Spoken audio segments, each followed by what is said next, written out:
మంత్రులను ఈ సమావేశానికి ఆహ్వానించి విద్యార్థుల ప్రోగ్రెస్ను వాళ్ళతో చర్చించి ప్రతి క్లాస్ టీచరు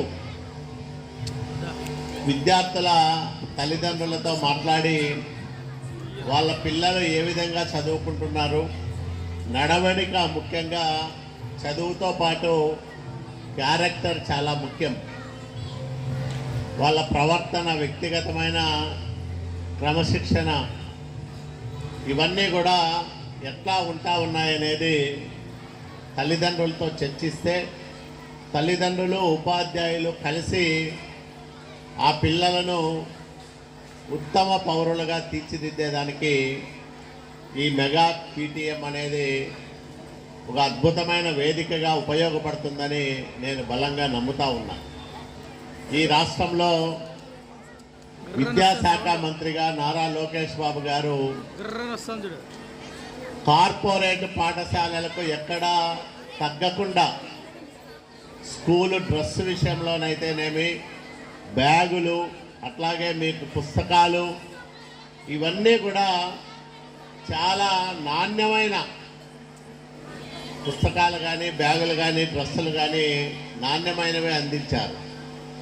ఎందుకంటే మీ కుటుంబాల్లో ఉన్న పేదరికము పాఠశాల ఆవరణలో ఎవరి దుస్తుల్లోనూ కనిపించకూడదనేదే లోకేష్ బాబు గారి తపన, తాపత్రయం.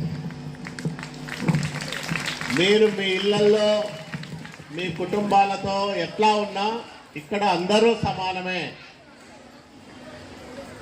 ఆర్థిక హెచ్చుతగ్గులన్నీ కుటుంబాలకే పరిమితం తప్ప పాఠశాల ఆవరణలో ప్రతి విద్యార్థి ఈ ప్రభుత్వానికి సమానమే అనే గొప్ప సందేశాన్ని మీ ద్వారా ఇస్తా ఉంది ప్రభుత్వం. నాణ్యమైన విద్య అందించడానికి నిరంతరము అనేక కార్యక్రమాలు తీసుకుంటా ఉన్నాం.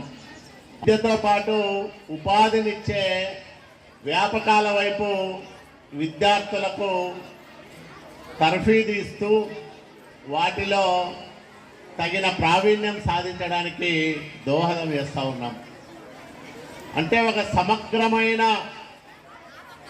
విద్యా వ్యవస్థ ఆంధ్రప్రదేశ్ రాష్ట్రంలో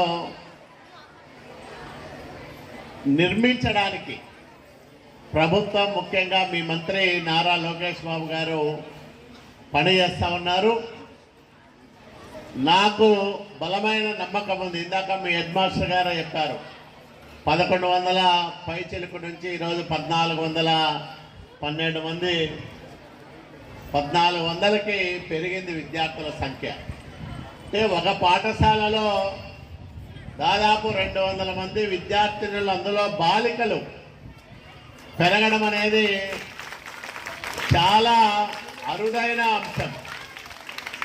పాఠశాలలో ఉపాధ్యాయులు బాగా చదువు చెప్తున్నారనే దానికి ఇదొక నిదర్శనం.